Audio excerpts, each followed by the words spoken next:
Welcome to the AES Melbourne October meeting, being held in November for a change. My name is Graham Huon. Tonight we're very pleased to have David Lauritsen to talk to us on the topic of video game design and curriculum implications. David has both broad-ranging and detailed qualifications, knowledge and experience in audio, media production and in music.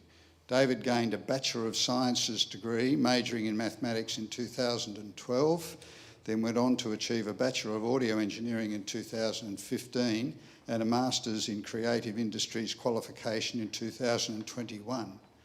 David is also a musician and author and has published the Handbook for the Serious Guitarist in 2016.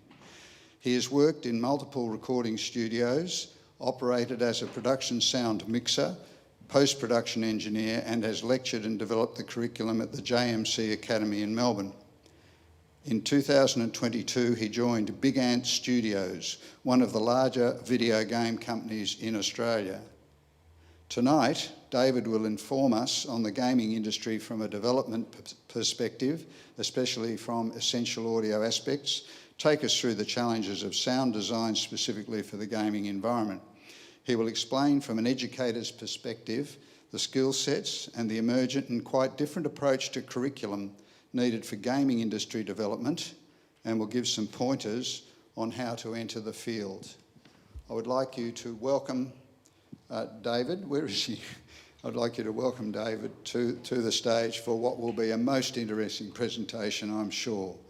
Thank you. David. Now that's your microphone. Thank you for that. That's quite the introduction. Sounds like a lot when it's all listed out like that. Yeah, thanks for having me, everyone. Thanks to Melbourne Polytechnic for hosting this thing. I'll be talking about video game sound design and designing curriculum around that topic.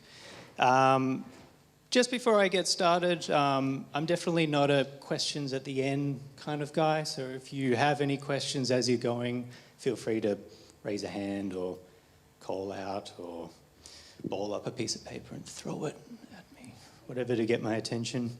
And yeah, I'll repeat the question back so everyone can hear it, because we're joined by some people on remoting in on YouTube, I believe. And questions aren't limited to people in the room. We've also thought about the people on YouTube. I've got a screen here where I can see the comments. So if anyone has a question, hopefully I'll see it when I glance over here, but please feel free to include yourselves in that. And lastly, the third category of people listening to this are people watching the recording back. And I asked the AV guys whether they can set up some sort of pipeline where questions can be beamed back from the future, and they said it was too hard. I don't know, I think they might have just didn't want to do it or something. No, but seriously, obviously that's impossible. But what you can do is you can email me at davidlauritsen1@gmail.com if you have any comments or questions. Or if you just want to send a picture of your dog, or tell me what your favourite microphone is. Actually, that's a good idea, isn't it? Maybe that can be the required format for correspondence. Say hello. If you have a dog, picture of your dog, favourite microphone, and then your question or comment. That'd be a good format. I would really enjoy that. Just going to have a sip of water before I get started.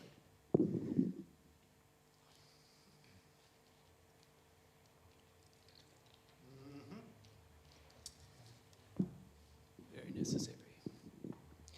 All right.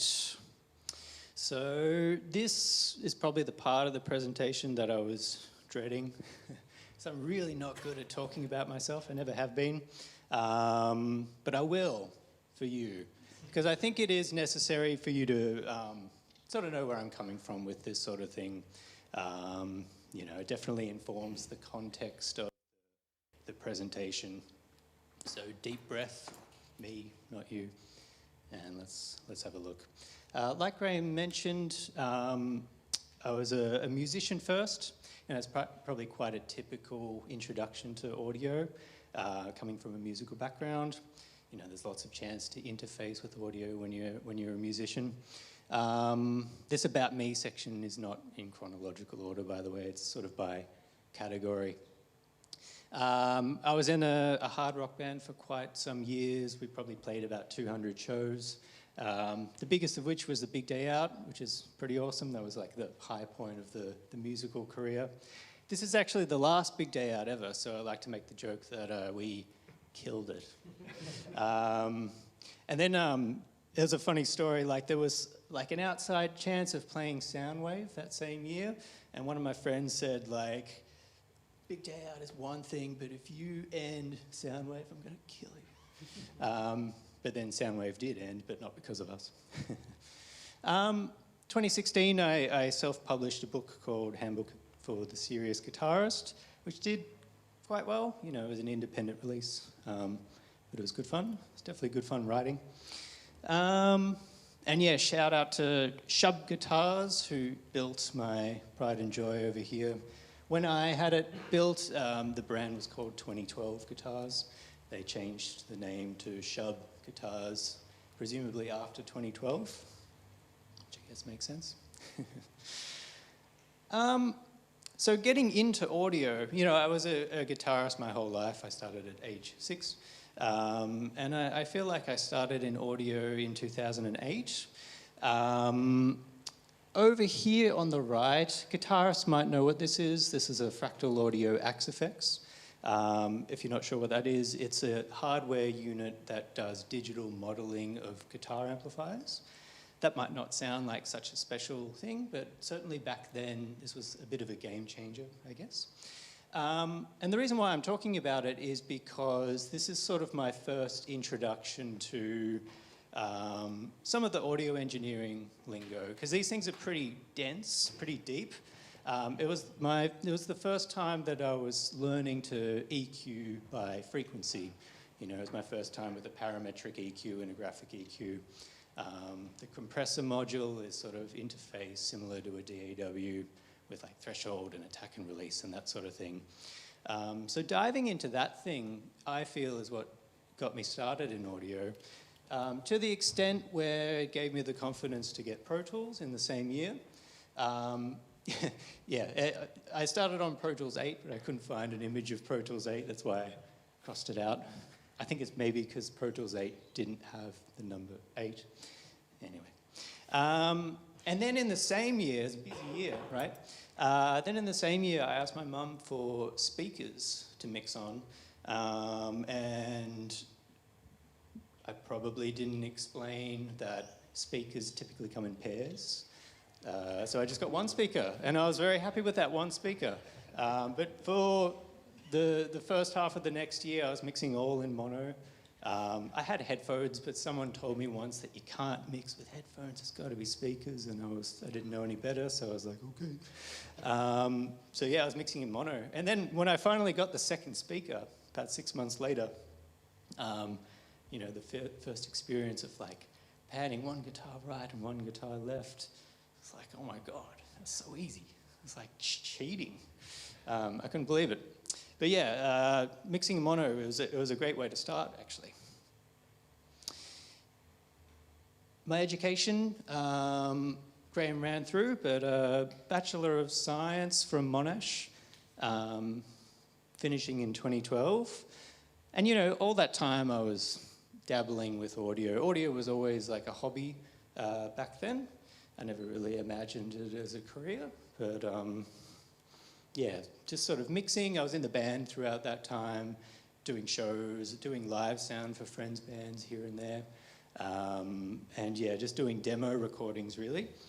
And then after that finished up, I enrolled in an audio engineering degree at JMC Academy.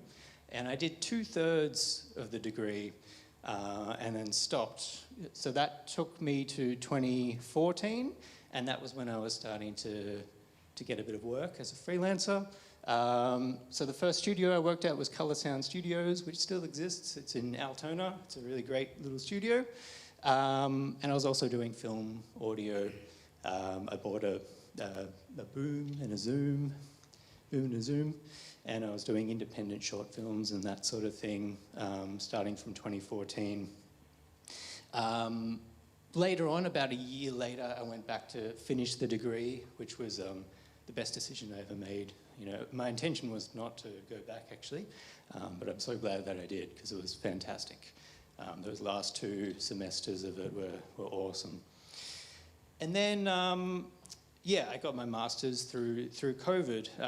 So my master's was dealing with ambisonics, specifically the utilization of ambisonics, not for immersive media, but for traditional sort of stereo media. So using ambisonics in this sort of non-traditional way.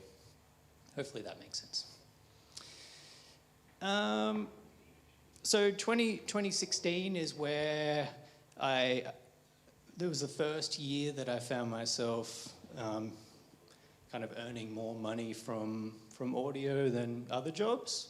And I know that might seem like a kind of a tacky thing to talk about in a presentation, but it was a really important milestone for myself. You know, all this time, my dream was to make a living from either music or audio. By this time in 2016, I was sort of done with music. I really wanted to do audio. But, you know, leading up to that, my dream was to have an income from audio or music. And so that was a really important milestone for me, 2016 there. 2017, I started working at Black Pearl Studios, which has an incredible range of microphones and outboard gear. It was a real pleasure to work at. And I started teaching in 2018. So I taught various subjects over the years. Then in 2019, I was full-time as head lecturer, working with Dan Bodnachuk over there, which was fantastic, and that took us into COVID, and I was teaching online and that sort of thing. And throughout COVID, we redeveloped our audio course at JMC. So I wrote 3 units and then helped write 2 or 3 more. So quite a bit of curriculum development going in there. Over here, you know, I did a lot of film projects over the years, but these are 2 that really stand out to me. The Art of Incarceration, that was my first Netflix release. It's a documentary, should be available on Netflix still. I haven't checked though, they seem to kind of come and go, don't they? But yeah, that was a really special project for me. And that took years, that was like 5 years in production. And then a couple of years ago, Wog Boys 3, I was a dialogue editor on. That's probably the biggest film that I've worked on. So that was a real pleasure to be a part of that. And then in 2022, I got into the video games industry as a sound designer, working at Big Ant Studios. And since then, we've released 2 titles, AFL 23 and Cricket 24, and we've got a couple more on the way. And yeah, that's my introduction. Just gonna have another sip of water. I should just leave the lid off.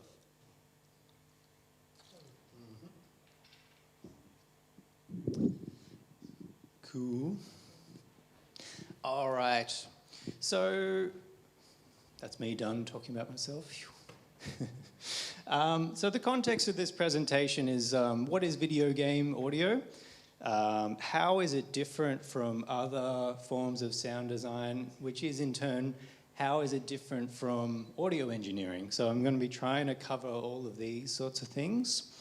And yeah, big context is, you know, how do we engage students in this field?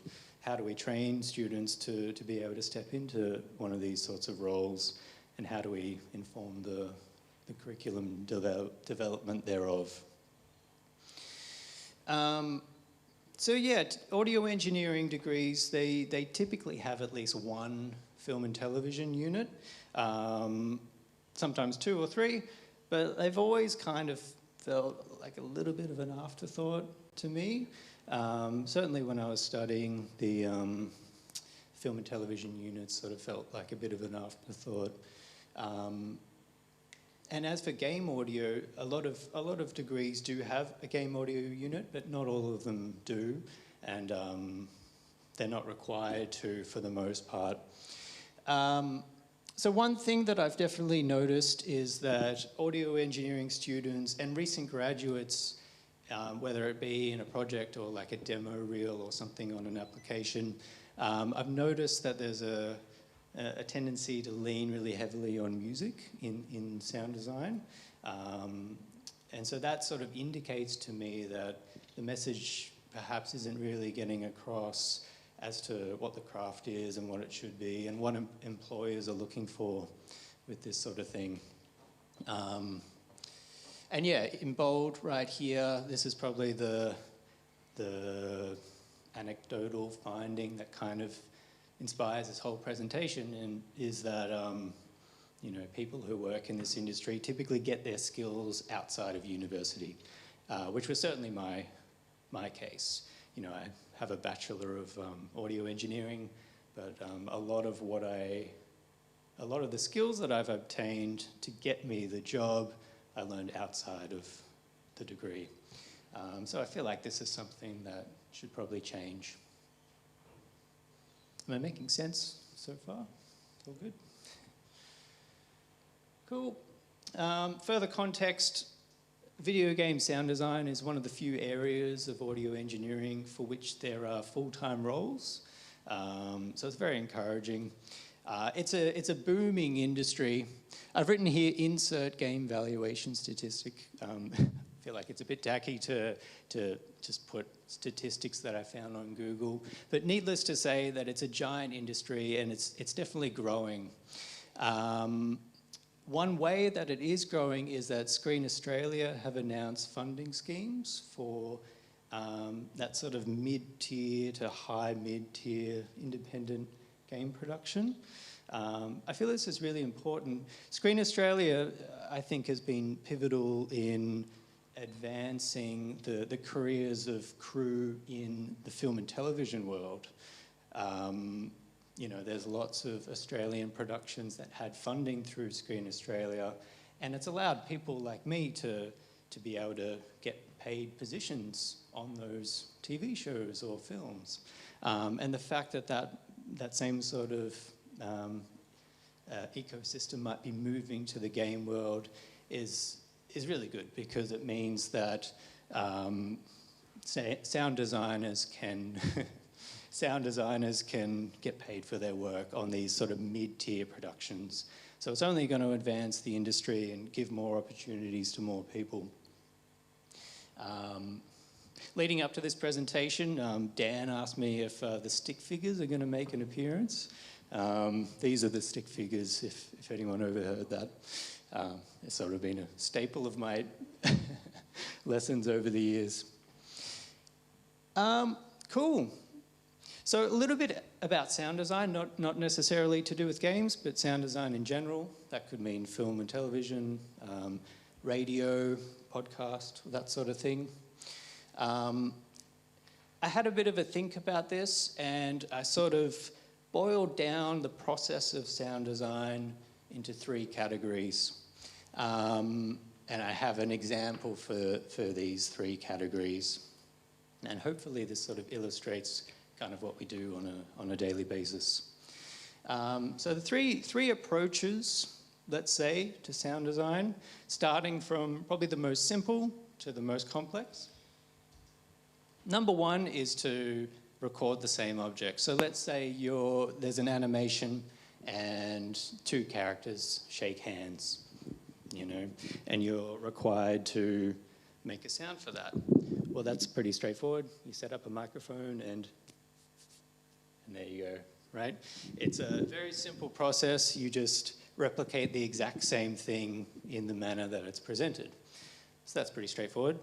That's approach number 1. Approach number 2 would be to do that same thing but use a recording that someone else has made. And you might use this through a sound library, because maybe you don't have access to the object or the prop that you're meant to be recreating.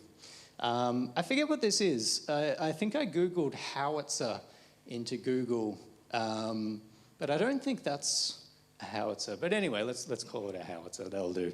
Let's say there's a howitzer in an animation or a film or something I don't expect you to have something like that in your garage. And if you did, there's probably a different conversation someone should be having with you.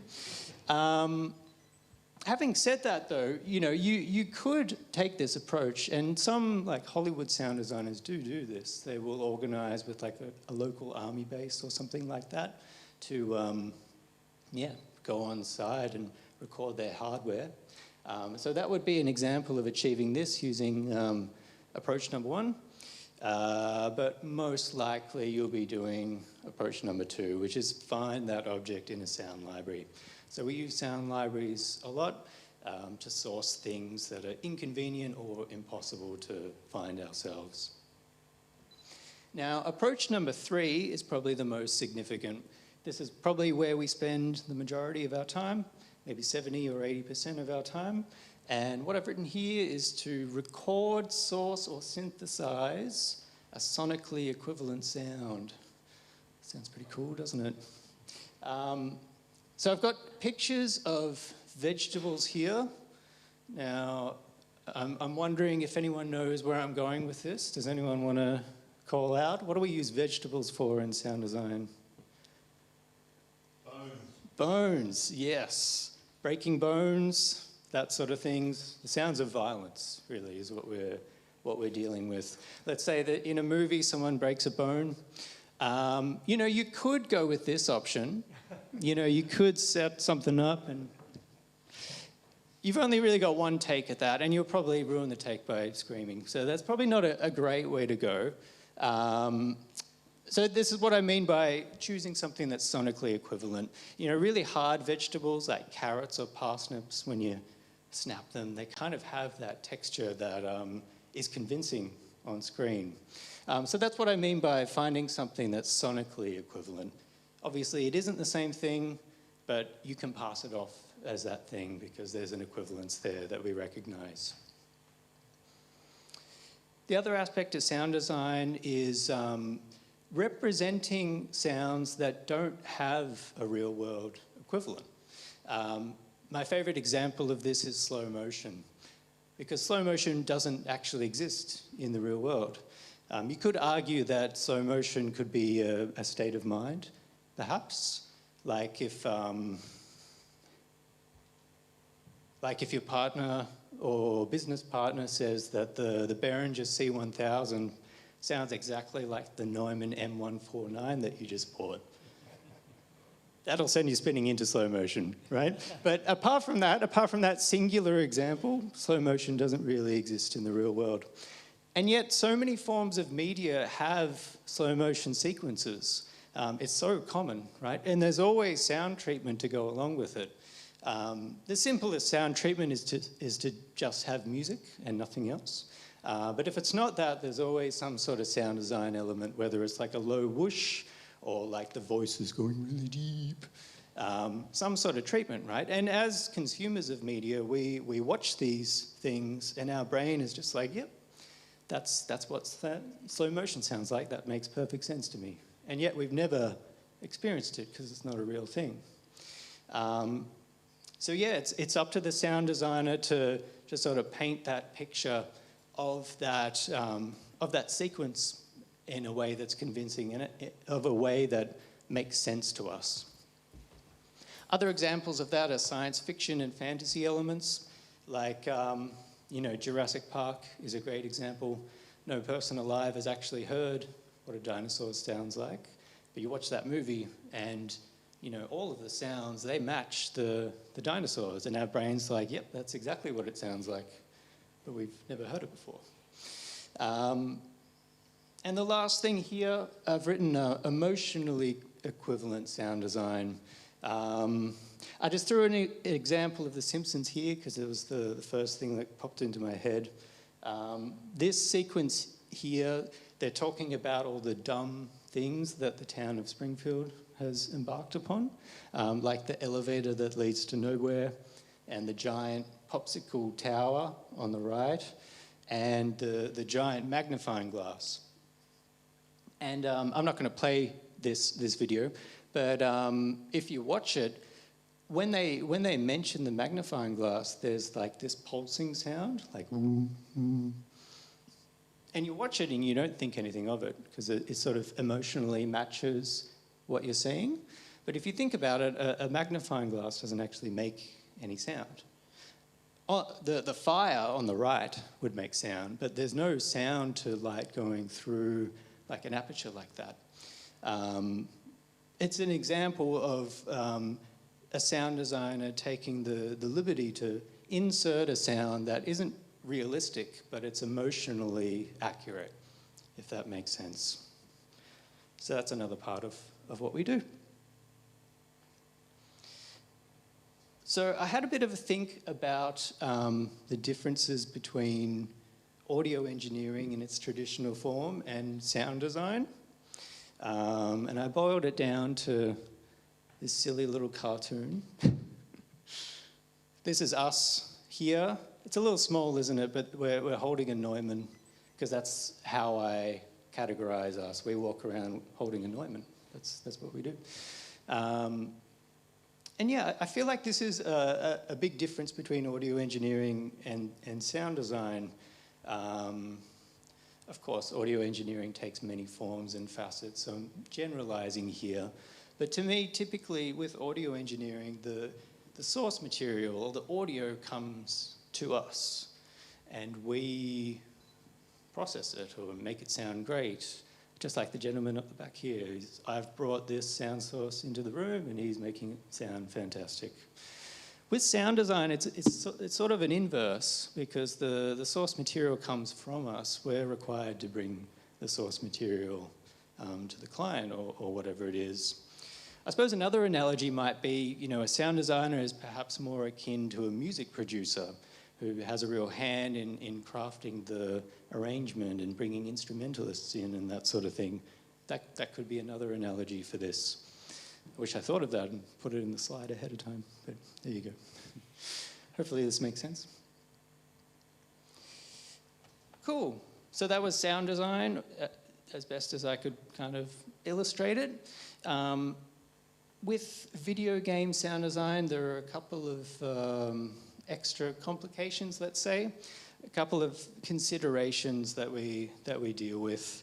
There's a big system design element to this sort of world, and I have some examples of that coming up. And yeah, a lot of what we do is we design sounds in the way that I've illustrated on the previous slides, and then we collaborate with the more technical sound designers and audio engineers, audio programmers, sorry, to come up with a way of systematically implementing these sounds and making sure they fire at the correct time. A lot of what we do is making sure that sounds play when they're meant to, which is no trivial thing. It's a big part of what we do. And because of that, there's a big software development emphasis to the role. Traditionally, sound designers aren't, software people or programmers, but there is that element to it inevitably. So I like to use examples that are quite mundane, because, an example as simple as someone walking up to a door and opening it, that sounds like the easiest thing in the world, right? If it was a film, it'd take like 10 minutes or less, 40 seconds maybe in some cases. But yeah, when I was doing this on Cricket 24, it was kind of oddly difficult to implement the sound of someone opening a door. And the main complication was because, I made the sound. The sound was fine. That was very short and sweet. But the complication was, when do we actually play it and how do we play it? And we had three options in this case. How it works is, before we see this on screen, the scene is loaded, so all those textures like the door and the plants and all of that stuff is loaded. And then there's a cutscene that plays on top of it, or inside of it rather. So that plays at a slightly different time. And then within the cutscene is the animation of the person walking. So there's actually three things happening and three places where we could potentially play the sound. My first thought was to start the sound here, because that's the same point that we start the ambience. We fire off an ambience when we load the scene. That kind of makes sense. But what I was finding was when I play the door sequence when loading the scene, 4 times out of 5 it worked well, but then 20% of the time it was out of sync, and it was really, really frustrating. And it could be for so many reasons. It could be for computer lag, or there's just a mismatch between the time it takes to load the scene and actually start the cutscene. It could be any number of things. And it was odd that it was just like 80% of the time it was great. So then we have the other options of playing the sound, firing the sound off from a different point. So yeah, this is part of the job, figuring out how to play it so that it actually looks and feels right. Yeah, it's something that we don't really deal with in other forms of audio engineering, because in something like Pro Tools, Pro Tools waits for you. If the computer's slow, it's going to wait until all the tracks are ready and it's going to start playing. You never really have to worry about this. Same with a film. If you have like 90 reverbs in a film mix and you click bounce, the computer slows down to your speed and renders out at 0.7 speed or something like that. But yeah, this is sort of a different ball game, because the game doesn't wait for you. The game's going to keep going, and if your audio is ready, then it's ready. But if it's not, that's it. So yeah, we've got these 3 options, and this is the one we chose. We put the sound tied to the character animation. So without further ado, man walks through door.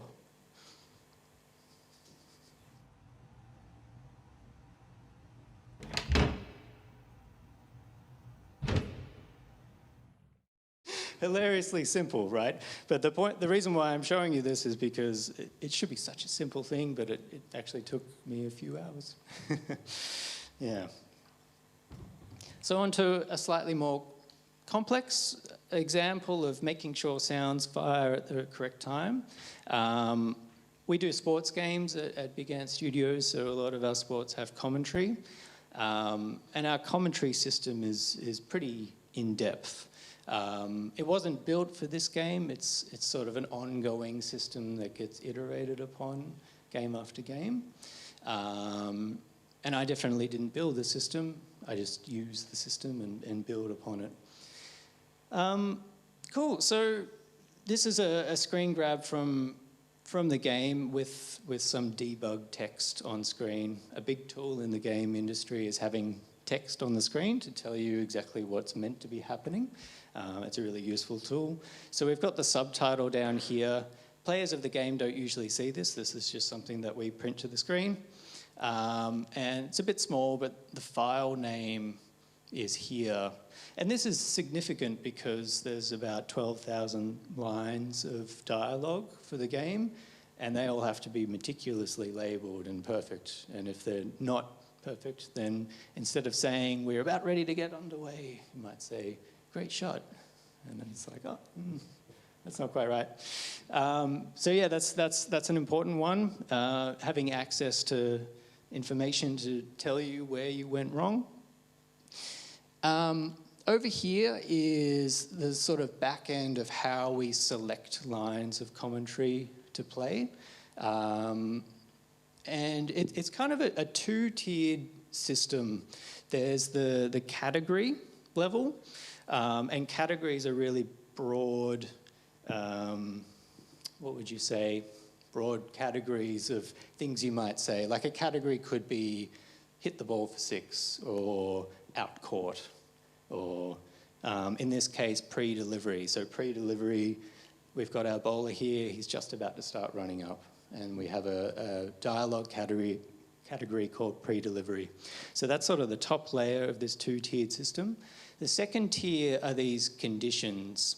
It might be a little tricky to read, but basically these are all the things that the Oh, you can't see my mouse. These are all the things that the game code is evaluating when we're inside of that category. So things like whether it's the first innings, whether it's the first ball of the match, whether the bowler is the captain, these sorts of things.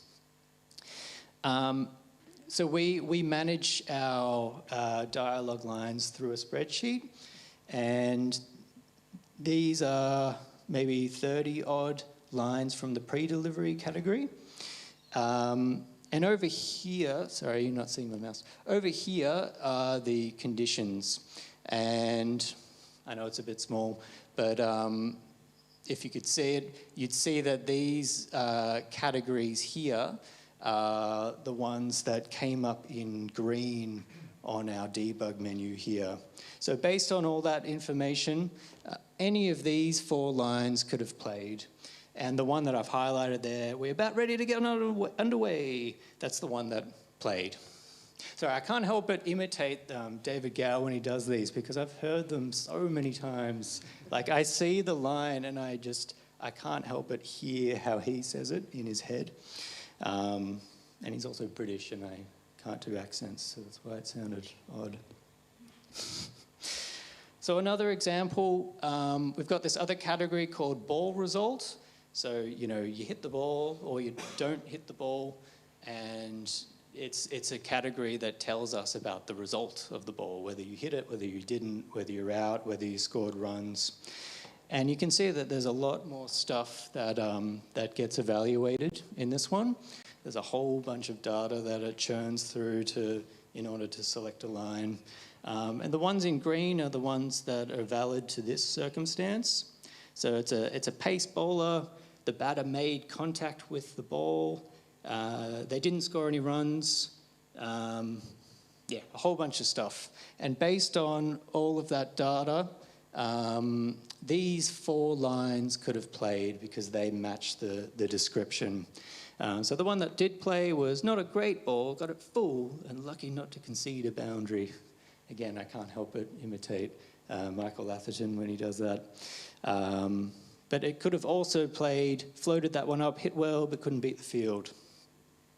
So yeah, it's quite an interesting system where you have like a top tier bucket of lines, and then one rung down from there, it evaluates very specific things about the game state and about what just happened, and then selects a line based on that. So yeah, we're only seeing a slight snippet of the script here, but there's, I think, 12,000 lines in the whole script, spread over different commentators. So yeah, making sure that sounds play at the correct time is a really big task when we're building like a complex dialogue system like this. Cool. So that is one challenge with sound design for video games, making sure things play at the right time, whether it's someone walking through a door and the sound trailing behind the vision, like I described before, or whether it's just a sheer number of assets and making sure the right one plays at the right time, like in the commentary system. And I suppose ancillary to that is, the idea that anything can happen at any time. When you're playing a game, the user's very much in control. Like for instance, with the cricket game, something that you can do is a dead ball. So that's where you're running up to bowl, but you don't actually bowl. You sort of bail out of it. And this happens in real life, right? People do that for whatever reason. The leg hurts or something. But in the game, you can just keep doing it. You could do it again and again and again. Like you might be on the couch with a friend playing a cricket game, and just to annoy them, you do it 8 times in a row. In the real world, this is unheard of. That would never happen. But it's something that us as sound designers would have to maybe consider. Like, what if the user does this thing? Like, do we have commentary lines for it?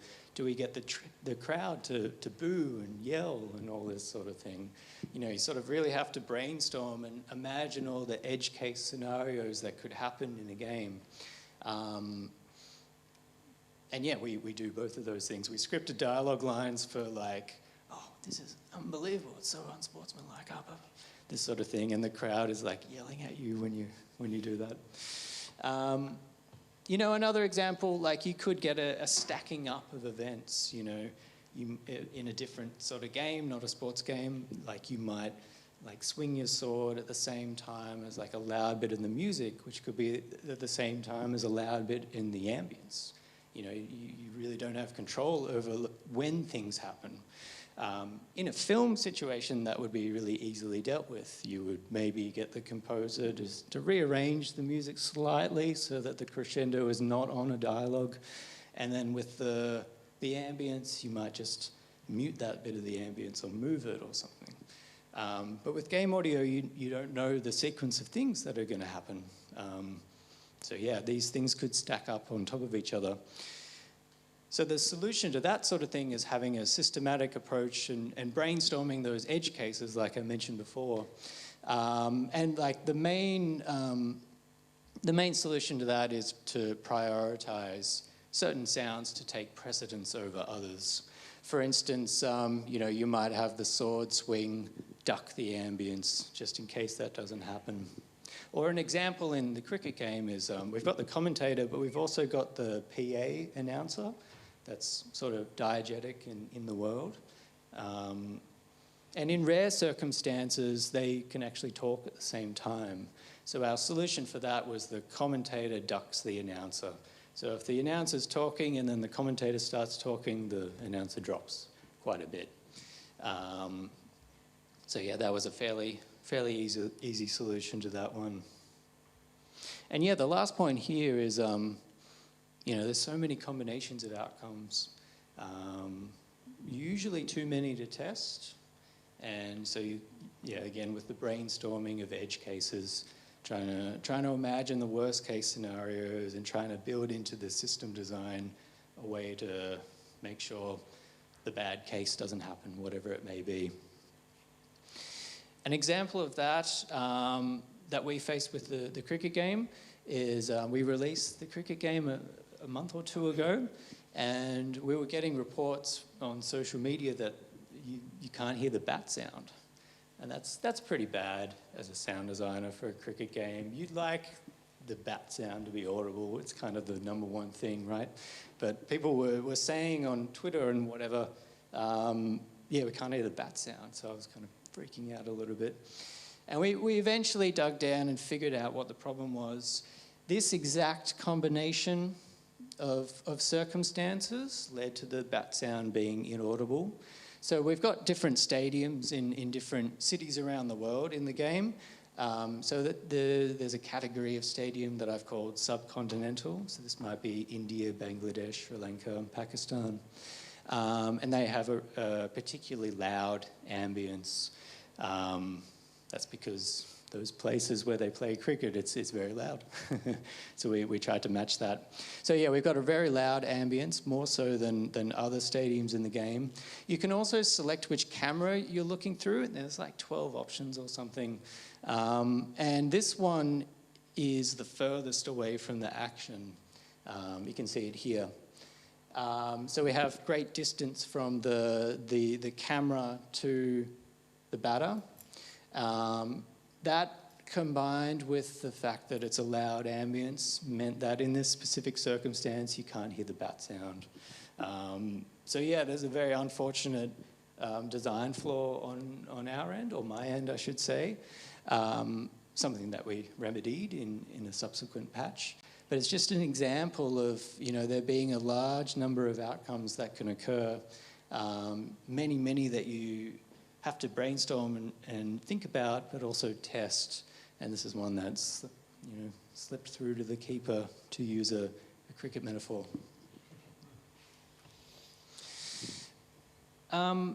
Another example, so we have these particle effects in the games, and these are things like fireworks and flame jets and flame sparklers and all this showman sort of stuff.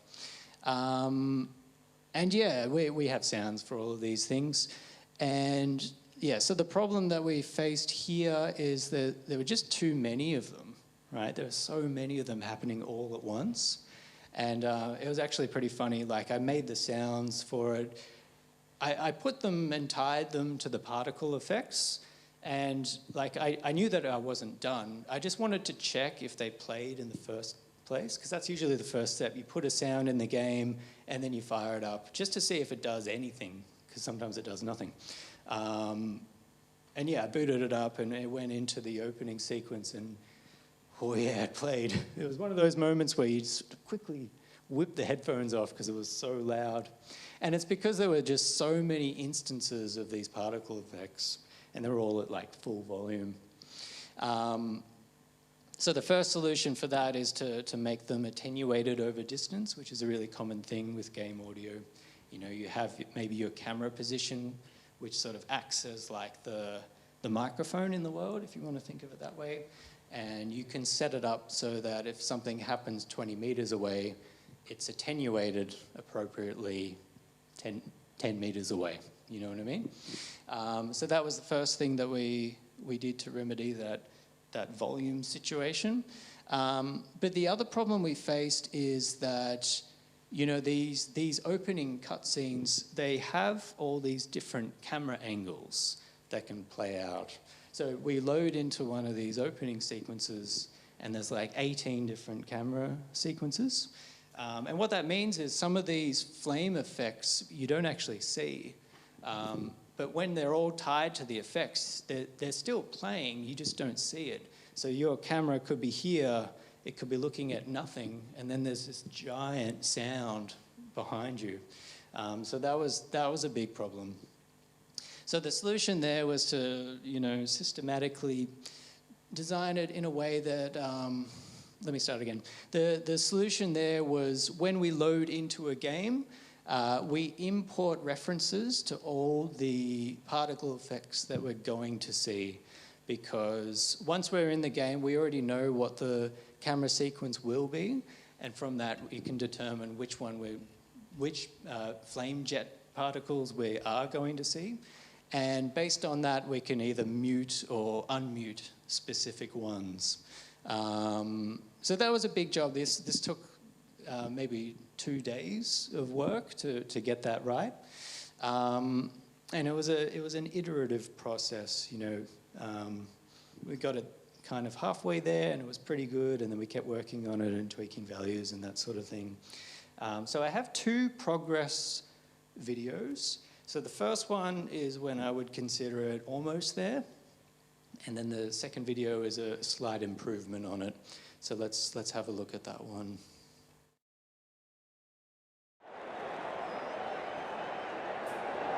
So the decision's made to bat first in what could just about be called bowler-friendly conditions. Both captains will be happy enough. Oh, it's a loud crowd as the players make their way out. Some really strong players on both sides, capable of scoring quick runs, big hits, and the bowlers, they'll be looking to take quick wickets. The pitch, that should provide a fantastic contest. Opening ball coming up.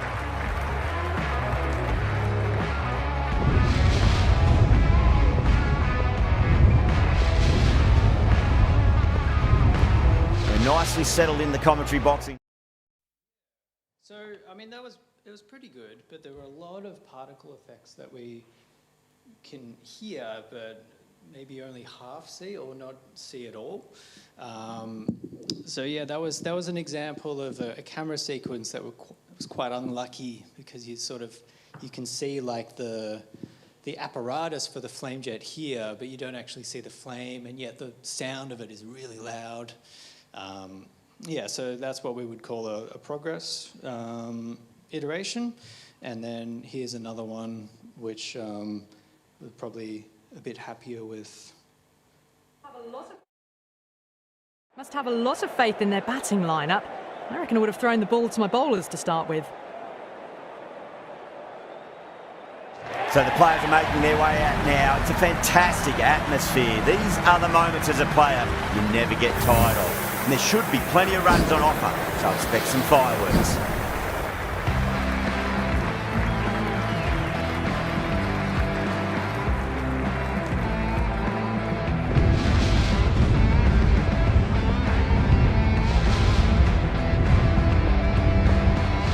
making a heck of a lot of noise even before the first ball. That one was definitely an improvement, and I think that's closer to what we released with.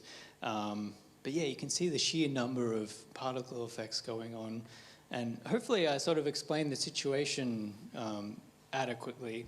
You know, there's the ones on screen, but then there's a ton more happening that you're not seeing because the camera angle is only looking this way. Hopefully I sort of explained the situation there. David, Yes. in that last shot where you're looking right across the ground and they fired off on the roof, there was apparently no delay in the sound being heard. Do you ever take that into account, the distance? Yeah, as you would yeah. really see if you were at the ground? Yeah, that is something that we took into account. The question was, if you didn't hear it, in the last shot there's distant fireworks and there wasn't a sound delay appropriate to it. We did think about that, but the problem, again, was the fireworks are happening all around the stadium. And so like the camera's here looking that way very far, but then there's ones behind us firing upwards. So it was sort of a compromise that we had no delay there because we're actually hearing the ones behind us in addition to the ones in front. So it probably appears like there isn't a delay. Does that make sense? Yeah. It's another really good point. It adds to the problematic situation that we're trying to design around. And are you mixing in stereo there? Yeah. Are you placing the sounds? Oh yes, so they're all tied to the positions. Yes. Are you actually mixing in like stereo, or are you using Atmos? It's interesting. So the question was, are we mixing in stereo or Atmos or surround sound? The interesting thing about the game engines that we use is that they're sort of adaptive to what the user plugs in, because the games are technically released on any format, and it's really determined by what the user plugs it into. Where if they're listening on headphones, they get stereo. If they're listening on a soundbar or something like that, they get whatever spec the soundbar claims to be, like 11.1.4 or whatever. So yeah, to answer your question, certain elements of the soundscape are processed in a way where it can facilitate those higher channel counts. It uses a vector-based positional system. The particle effects are positioned in 3D space. So like in this shot right here, there's particle effects behind the camera, and I talked about how we tried to mute them, but if it wasn't muted, they would be positioned behind us in the surround field. Hopefully that sort of makes sense, that explanation. In a short word, it's adaptive to what the user is using. But do you have to like spec it for the highest end, and then the software down mixes it according to the user's hardware? Sort of.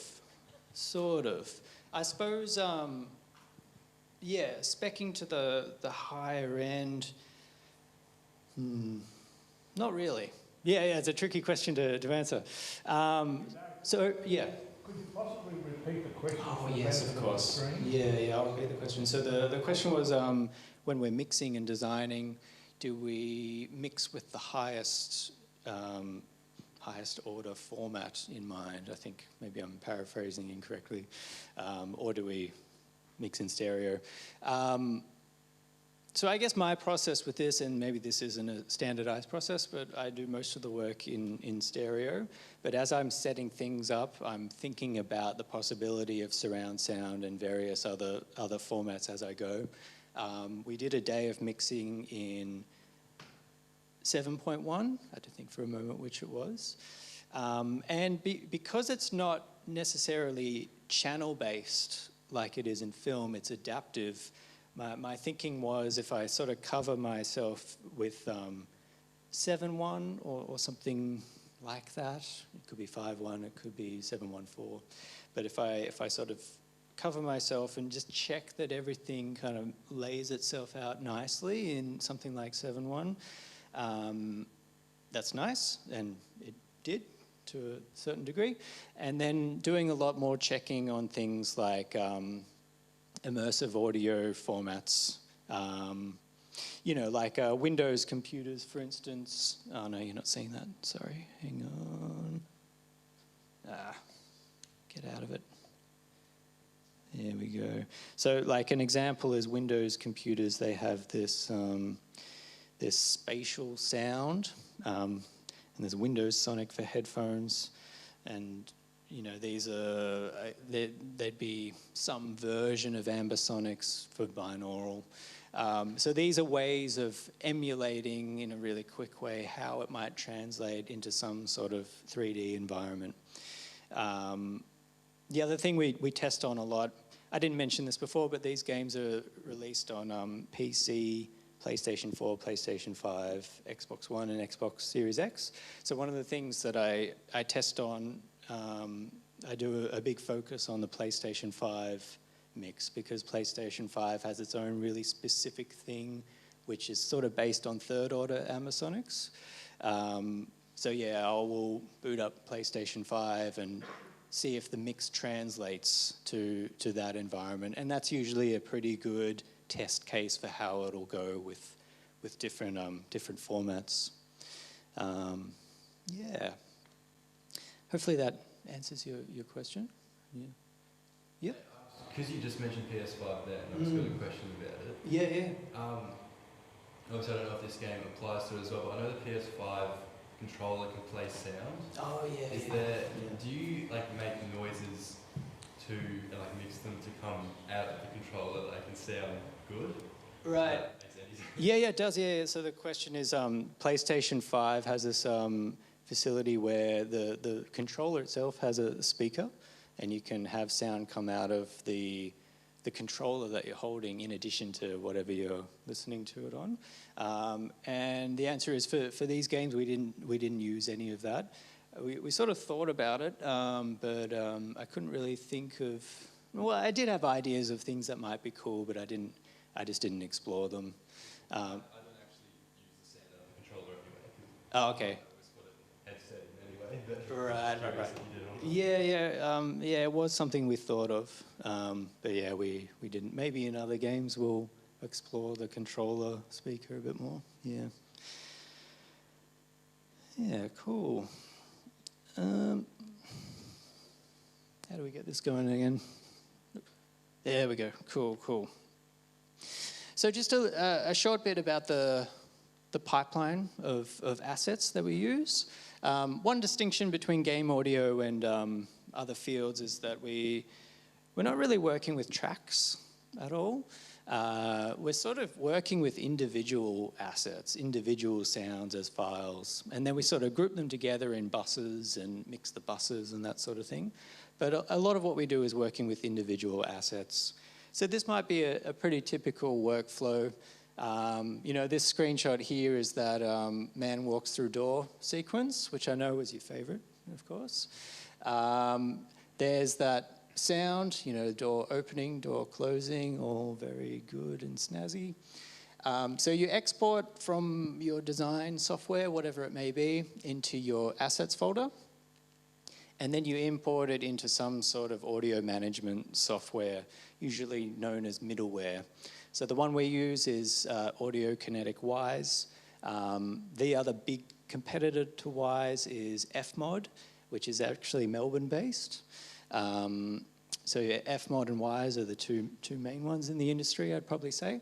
So this sort of talks with the game. You set it up so that the game code is constantly communicating with Wise. And when the game wants to play a sound, it plays it from Wise, if that makes sense. So this is just looking at your assets folder at the end of the day. It's referencing all of your sounds in the assets folder. It has mixing capabilities. You can put EQs and that sort of thing. But if you want to drastically change a sound, usually you go to the assets folder and edit the the sound file. I like to use Isotope RX for that because it's really quick and easy. You can just open the sound, change it, hit save, and it's the edit is already there. You don't have to rename it or anything like that. Or if there's a major sort of design change you want to make, you usually go back to the session and re-export it with your edition there. So that's kind of the pipeline of sounds as they make their way into the game. Cool. So the next thing I want to talk about is how to get into the industry and what the expectations are.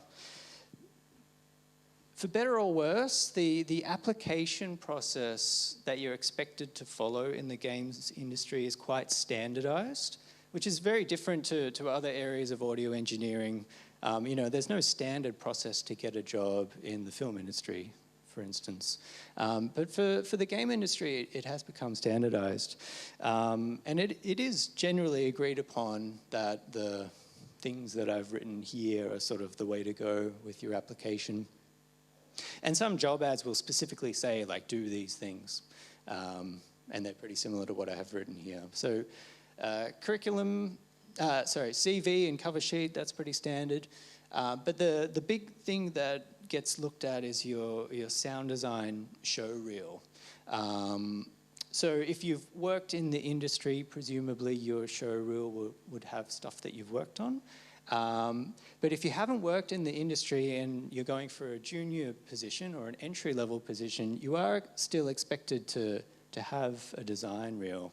And that would usually take the form of redesigns, is what we call it. So you would take footage from a game and take the sound away and recreate all the sound for the sequence.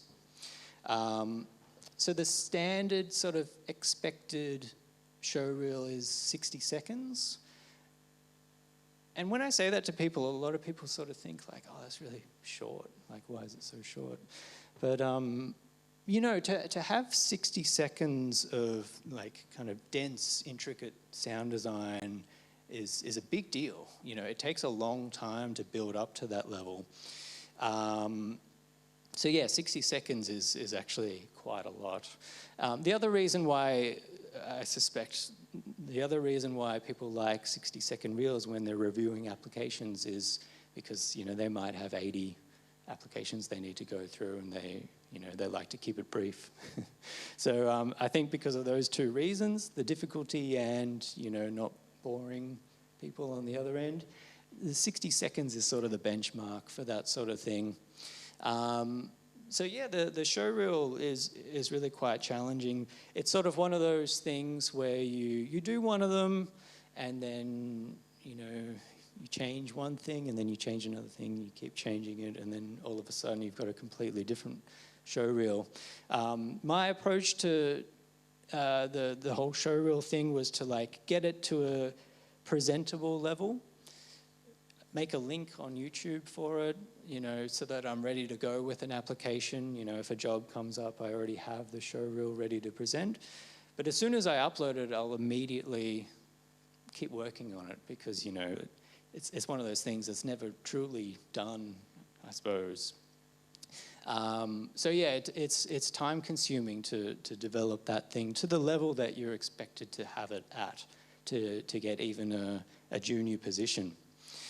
The other thing that's not always required but sometimes expected is a technical show reel. So these could be a little bit longer. I don't think there's any standardized time limit on it like the design reel. But the technical show reel is more like you demonstrating your ability to come up with that system design approach that I've been talking about throughout the presentation. Like any of these things that I've talked about, like the commentary system or the commentary system or the particle effects thing that I talked about before, those are the sorts of things that maybe you would put on a technical show reel. Just to demonstrate that you have that systematic approach to to video game sound design. The convention with the technical show reel is that you also narrate it. So like you're talking about it as they're viewing it, you know, like my one's a bit embarrassing, but it's sort of like, hi, welcome to my technical show reel. Today I'm going to be talking about ... that sort of thing. So that's what's expected. And both of those things are very time consuming and will take quite a while to develop. And on a lot of even entry-level job positions, listed as bonus points are the following things. Stuff like knowledge of game engines. So the common game engines are Unity and Unreal Engine. At Big Ant, we don't use either. We've got our own custom engine, but a lot of places where you would get employment use either Unity or Unreal Engine. So they're often listed on job postings. Another bonus is knowledge of coding languages, something like C# or C++, and then knowledge of version control software like Git. So yeah, there's pretty high expectation for this sort of thing. And remember, the context of this presentation is how do we teach students about this stuff, and how do we sort of enable them to get employment in this field. So yeah, the question that I have on the screen there, is it possible to cram job readiness into a single unit of study? You know, is it possible to cram all of this stuff into a single unit of study? And I think the answer is probably no. I think it's way too much. Just a quick point about that, though. You know, like it's important to keep perspective. You know, the number one goal for a unit of study isn't always to make someone job ready. It should definitely be a high priority, but not everyone in the classroom is there because they need to get a job. You know, a lot of people might be there because they're just interested in game audio. You know, maybe they really want to do music production, but they took the game audio unit because they were interested. You know, so the only priority shouldn't be job readiness, is the point that I'm trying to get across here. But of course it is important. We want to train students for the best possibility. So my conclusion from all of this is that the things that we should focus on in a game audio unit are the things I have in yellow, and then mentioning the other things, basically. So instilling a sense of that sound design mentality is very important. You know, the reason why I sort of emphasize this is because, you know, as someone who's taught in the audio engineering program, I've always found it quite difficult to get across the message about how sound design is distinctly different from audio engineering. You know, I mentioned early on that students and recent graduates, they tend to put a lot of music into their sound design show reels or projects. You know, these sorts of things are crucial to highlight if you're teaching game audio at a university. So sound design mentality, knowledge about the industry, expectations of employers, you know, basically telling them that this is sort of the goal beyond that unit of study to aim for if they're looking for employment. Industry knowledge, practice with middleware, something like Wise, like I mentioned before. There was like a little screen grab of Wise, but just a little bit of hands-on knowledge with those industry tools that are quite unique to the video game industry. And really importantly, giving them a roadmap of where to from here if they're interested in pursuing a career in game audio. Cool. So that's all I have for you. Hopefully it all made sense. Does anyone have any questions? Oh, yeah.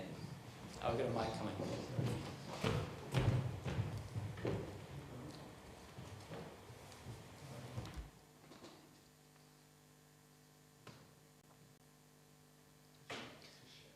So I can repeat the question back, Dan. I have a question while we're playing with the microphone. Sure. The environments like Wise and Fmod, Yes. Are they applicable to the game environment or the view environment of the user, or both? What do you mean, the view environment? If you're looking at the view environment, you've got to change the parameters for things like Ys and Fmod based on each individual viewer, whereas it could be in the context of just the general game, and you take a view from that. Which one of those is that too hard? Yeah, I'm not fully sure what you. Well, if you get a context of Fmod in the game, you could place things. But then each time a person takes a view, they're going to need a modifier. What do you mean by view? Sorry. Well, taking their observation of the game. So they. Individual gameplay, you mean? Yes, they're in the gameplay and they're looking at their particular perspective of that game. If you've got multiple people playing. Yes. So are those tools applicable to just the core game, or are they applicable to being changed as each person changes their view or has a different view? Yeah. So it adapts to the viewer's view and position. Yeah. So it's adaptive. Sometimes those tools like Wise, they're sort of marketed as being for adaptive audio. That's sort of a keyword that they like to throw around. If I understand your question correctly, you've got a player in the game and you're moving around, and yes, the audio will sort of, if the sound design is adequate, the audio will adapt to your movement. Yeah. So one of the main things is in a game environment there will be a listener. That's what we call it, a listener. For our stuff, it's typically where the camera is. So what the camera sees is also what the camera hears, including distance and angle. So if you're in our game and I'm the camera and you're speaking and I'm looking over here, your sound source is positioned where you're standing. And if I move away from you, you continue to pan to the right and you get more distant. I think the second part of your question was if there's multiple people playing the game, they each have their own listener based on their camera. So they'll hear different things. Yeah. Does that answer your question? Cool. Yeah. Thanks, Dave. Thank you for your presentation. So I just had a question about what your perspective of how game audio really should be, represented at either a tertiary level or vocational education. You mentioned that it's difficult to encompass that within the context of just one unit, and I know that that's been something that you've worked on as well, and it becomes quite dense. So, in your opinion, and how do you think that training or education should be structured around game audio to give it enough space to really visit all of the concepts, as well as make students industry and job ready? I think ideally you'd have 2 or 3 units actually. Is that cheating? Is that a cheating way to answer?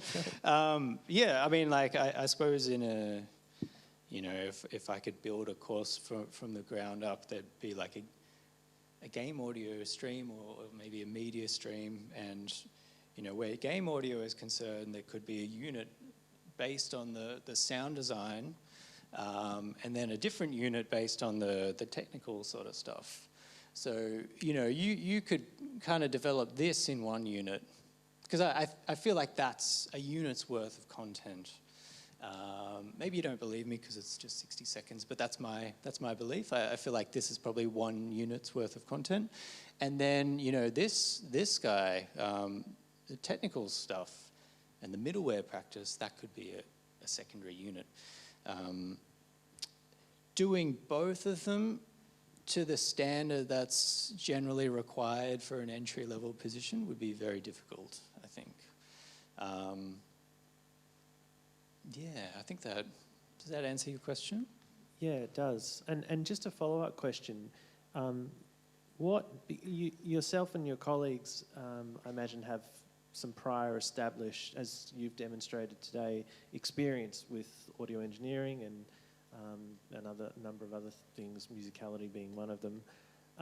What is your, if you were designing training around this, what would your expectation be of the skills and experience that a student might have at the level of entering, you know, doing these units or this training? Interesting question. I mean, I feel like you could design it for potentially any level of progression through the course. Yeah, you'd probably just adapt the content to suit, really. Yeah, interesting question. I suppose in my mind, in most courses, you know, courses are structured differently, but in most courses you might do a film and television kind of unit fairly early on, and then if that can precede the game audio unit, they would have a much smoother time, because it's a lot of the same concepts, you know, things like Foley and difference between sound effects and Foley and how you use ambiences in a film track. So those skills will be directly applicable. But if the game audio unit came before that, or if there wasn't a film and television unit, I suppose you'd cover those things. Quite likely the students coming into it would have quite a bit of knowledge about EQ and reverbs and mixing principles. And that's going to obviously help a lot when sequencing sounds and getting them all to fit together. Yeah, I feel like, you know, just tackling the sound designer mentality kind of leads into those other more technical skills quite smoothly. Like, I feel like if you teach sound design from a really principled approach, if that makes sense, the other stuff kind of follows suit.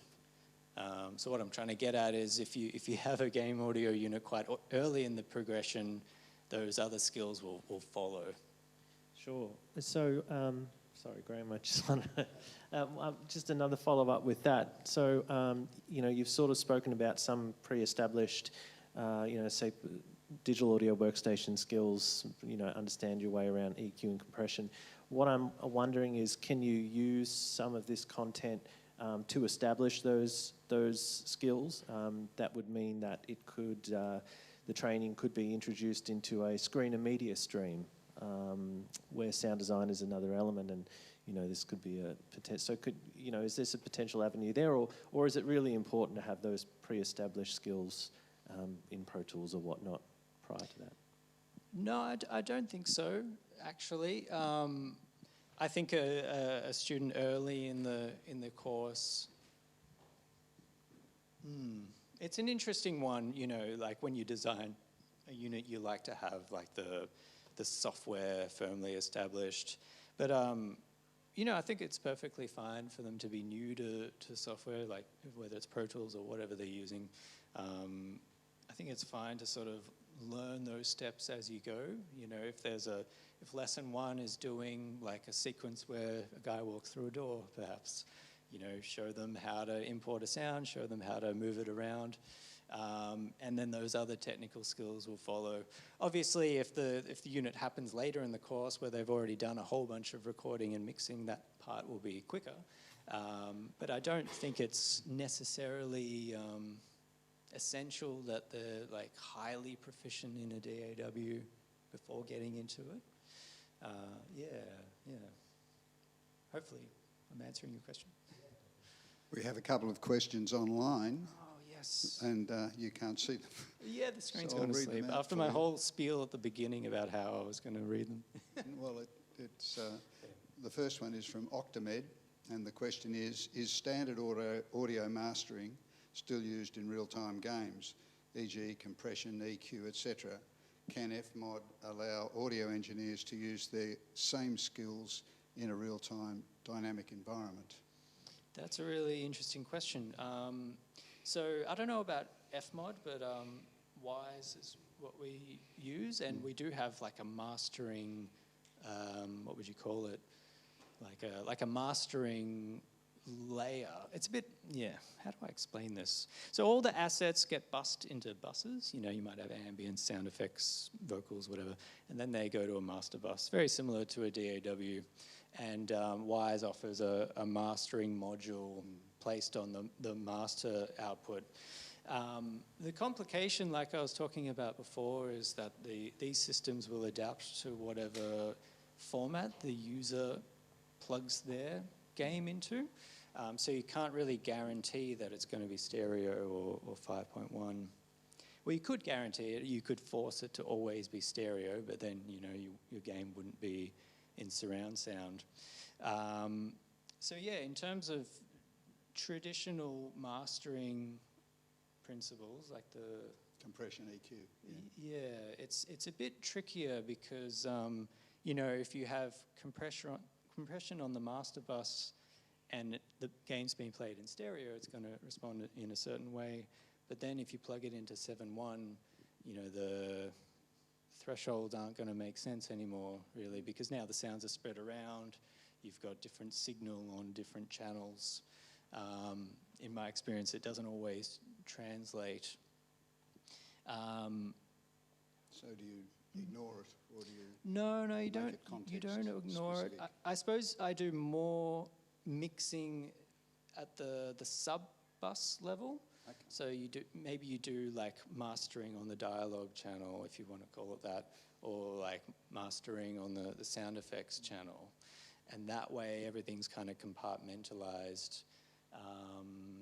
And then in my mind, regardless of whether it's being played out over ambisonics or just headphones, yeah, everything will sort of sit into its place and translate across different formats. That's good. I don't know that Octamed's got some further comments. The second one is from Sean Wilkinson. Hey, David, awesome talk. Oh, thanks, I Sean. guess you know him. Yes. Stick figures for life.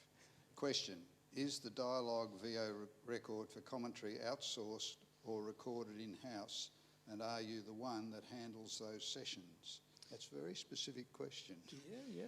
Is he looking for an employment opportunity? So the commentary for our games doesn't always happen in Melbourne. You know, we're doing rugby commentary at the moment, and the commentator's in Wales. I'm doing that tomorrow, actually. So I'm remoting in on Zoom. There's a studio in Wales. No, sorry, it's not Wales, it's Manchester. But there's a studio in Manchester that I'm remoting into. So I'm not handling the engineering of that, but I'm handling like the session, I guess. Like I've got the script and I'm going through it and I guess directing the session. For the AFL commentary we did, that was all in Melbourne. And I was doing the same thing, like handling the script and handling the session, but in the same building, not over Zoom. So no, we don't do it in-house. It's outsourced to an extent, but we're involved. Well, I hope that answers Sean's question. I hope so too. Any more questions? I'm curious to know how the user interfaces with the game. Do you pick a player, like if there's, I don't know, 11, 12 players in a team or whatever, I mean, are you a player, or do you control more than one player, or is it a team playing thing? Do you get together with mates and they all choose a role, or how does that work? Yeah. So the question, and then that triggers, I guess, events in the game, or does the game have some inbuilt sequences? So the question's about what role do you have as a player, whether you're a team or a specific player. And actually, well, in the cricket game, there's both scenarios. You can play a mode where you're one player, regardless of who's batting or bowling. Your player might be fielding, which is a dull affair sometimes.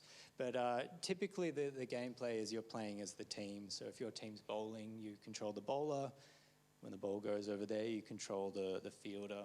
And if you're playing with a friend, usually they're on the other team, they're batting as that's taking place. That's the typical sort of way it's played. For the AFL game, you're not controlling one player, you're controlling the team. And your, what would you say, your influence over the individual players is sort of contextual.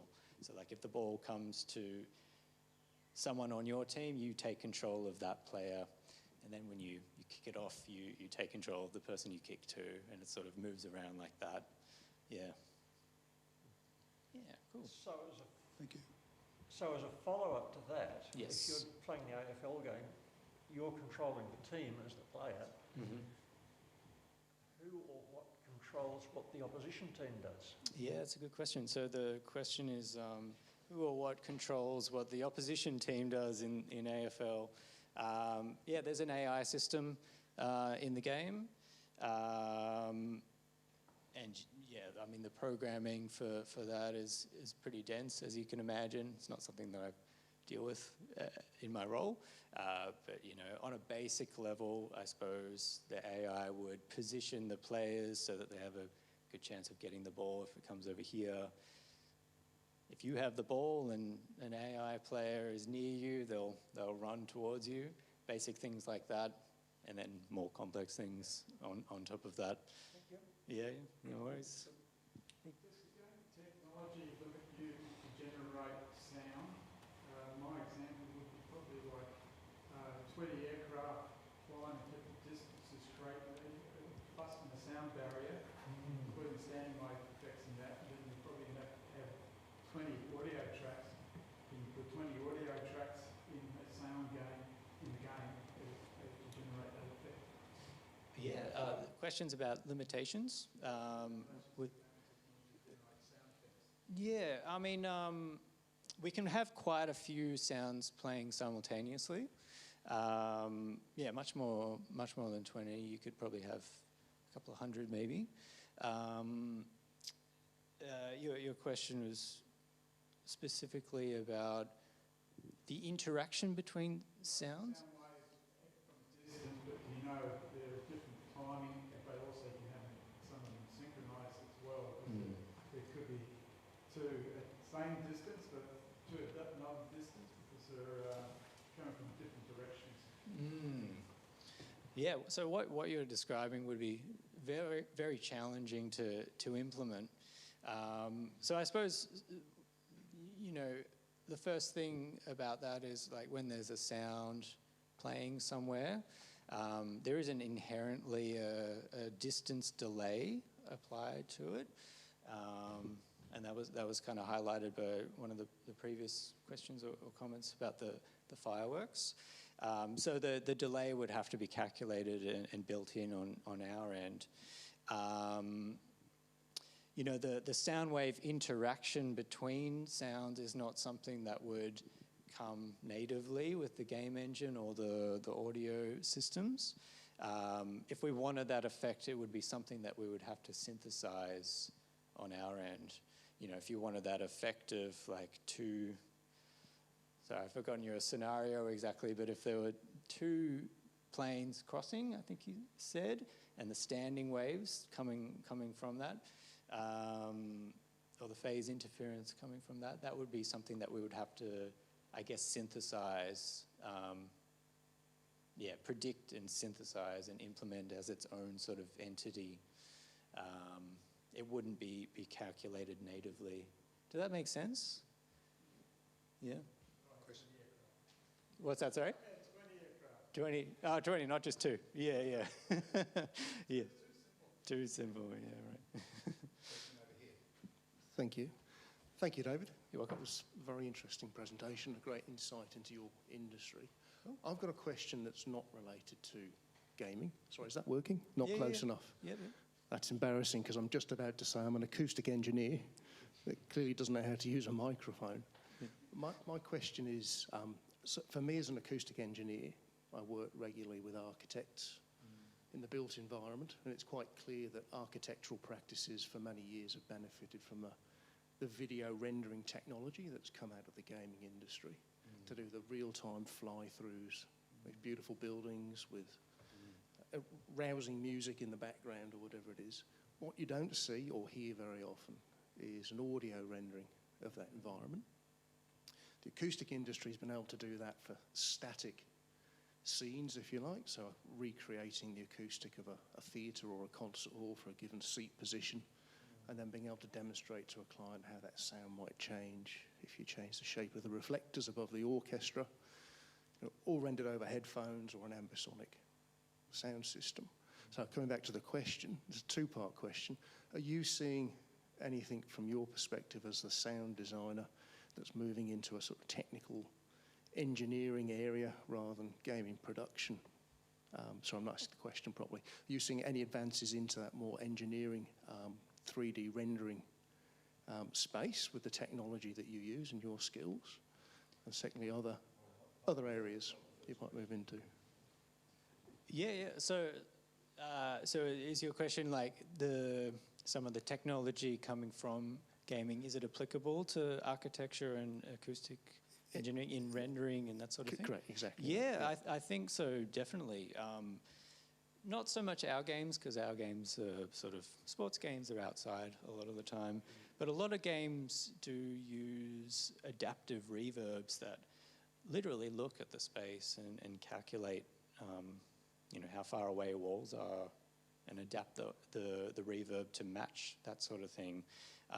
So I see no reason why that couldn't be adapted to architectural models. So one of the principles involved with that is ray tracing.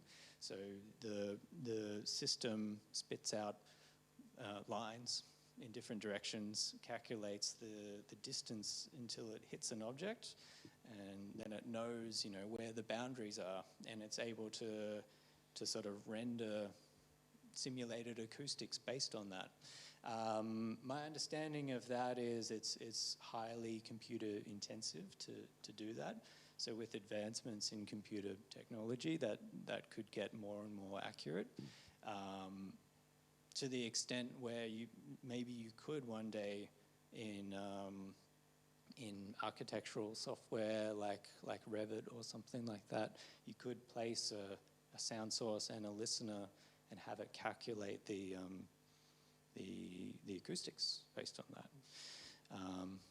The reason why I know Revit and Enscape is my partner's an architect, so that's how I was able to name drop that product. But I definitely see that technology being able to come across. Yeah.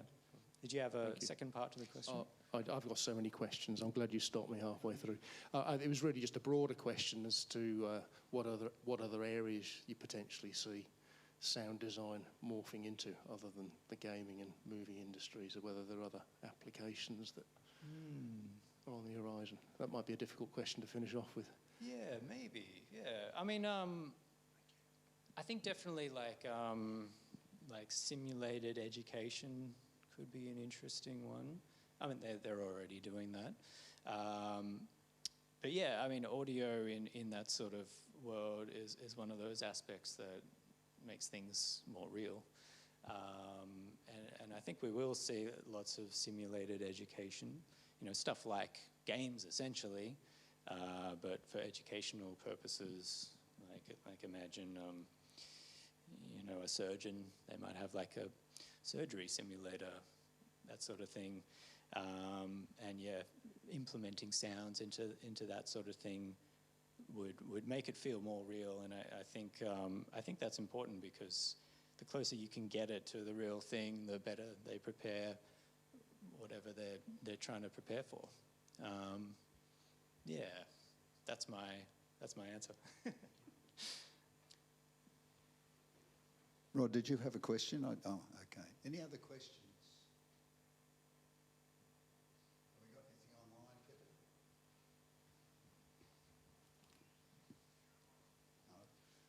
No. Okay, well, that has been a very informative session for me, and I hope you all enjoyed it too. There's a lot in this gaming industry, and there's going to be a lot more in the future. I want to thank you, David, for coming along and spending your time with us today and our wider audience. And I hope that you'll get a few questions coming in, because I think our questioning system wasn't quite up for it. But I would really like to thank you, and I'd like to ask the people here to join with me in giving a round of applause to David to thank him for that. So thank you very much. Thank you. We also have a small token of esteem for you. Thank you very much for your time. Now we start the informal questions for the people that are here. And I don't know what streaming will continue, but feel free to join us and ask informal questions. Thank you.